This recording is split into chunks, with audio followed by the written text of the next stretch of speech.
I'm going to start from hands. You want to keep them connected. If they become unconnected, no problem. Try to get them connected again. And I want you to use your connections to hold your partner as close to you as possible.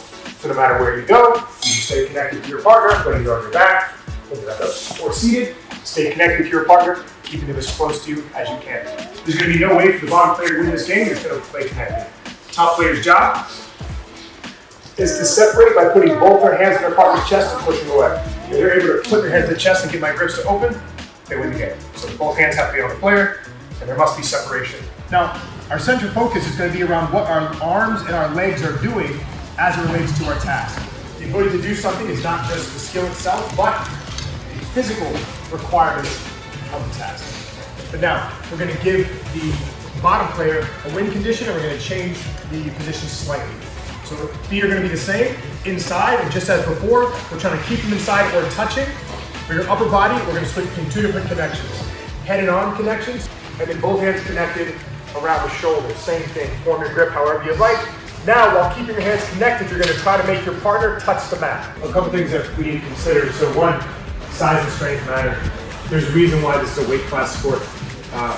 As people get larger, and if you get smaller, interacting with each other becomes more difficult. It's going to require more physical strength and more strain if you decide to go with someone who's bigger, faster, meaner, and stronger than you. So there is nothing you can do to get around that. Now, another thing to consider is this game is highly constrained. I only gave you two solutions that you could search for, taking away a lot of your options you could use to deal with that situation. Now, this is an example of discovery. He had a task, he was trying to perform it, and the demands, what both players are doing, gave him an opportunity to learn something about the exchange. He used what he learned to adjust in real time and made an adjustment. That's what this is about. It's getting involved within a task, determine what you might want to do about it, trial to trial, until you start to get a better understanding of the things that are present that let you either be successful or fail. So now we're going to increase the variation of it, and we're going to alternate between the three connected positions we've experienced so far. Now, your objective is now to do one of two things. In any of the connections, I have to put my partner on their back any way you can, so put your partner on their back, or you're on top of your partner, behind, or just on top.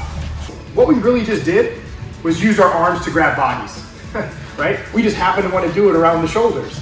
So to get better at using our hands to grab bodies, just pick a place in the body you want to grab and grab a hold of it for some reason. This is why in the framework I created, we use these lines of demarcation like hands, elbows, shoulders, because most of what happens to arms happens around those areas.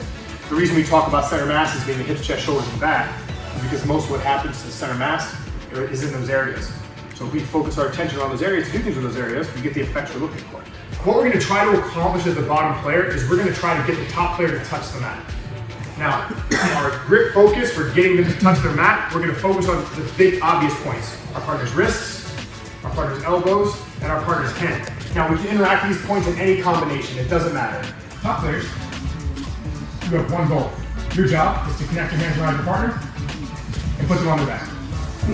That's it. So we move relative to the demands of the task. So if we're trying to perform a task and our partner's doing something too, that interaction is going to create a demand. So you want him to come forward, he wasn't. So you now have to figure out, how do I get this guy to come forward? And now there are many ways you can approach this. You could push into him and try to make him feel unstable so he comes forward, or just sit there and wait. Doesn't matter, right? Because if nobody's moving, nobody's losing or winning. It's not that big of a deal. Now, what I tend to think about is the bottom player. If the top player is never coming forward, I'm not losing.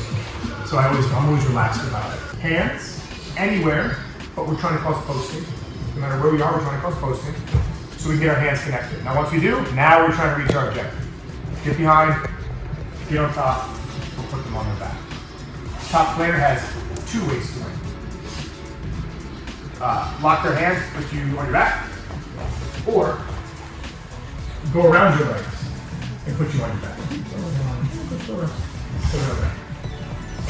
Now, top player, you can't stand up on both feet. You may step up one leg, but you cannot step up two. So in this game, we're going to start with our partner setting our trap between our feet. All the top player's job is to do is to pull their arm out or separate my feet any way they can. If my feet separate or the arm comes out, I lose the game. My only job as the bottom player is to keep my feet crossed and use my hands to keep my partner as close to me as possible. You can grip anywhere on your partner to start this game, it doesn't matter.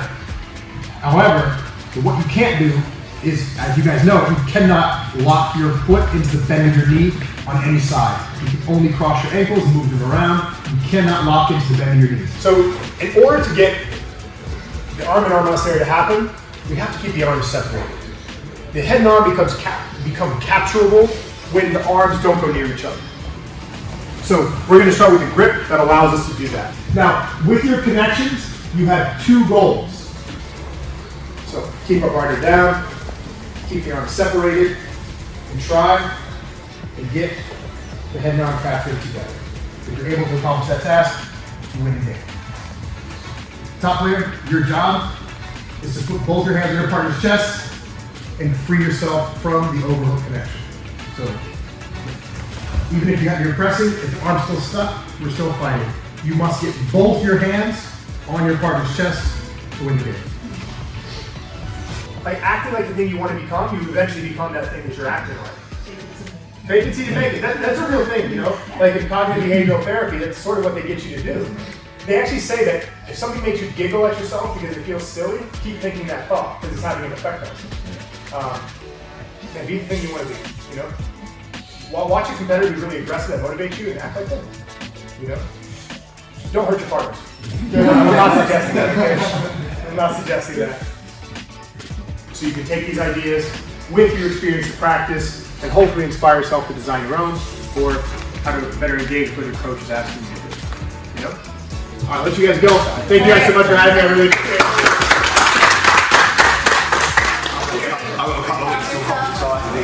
Sir, did you give your money?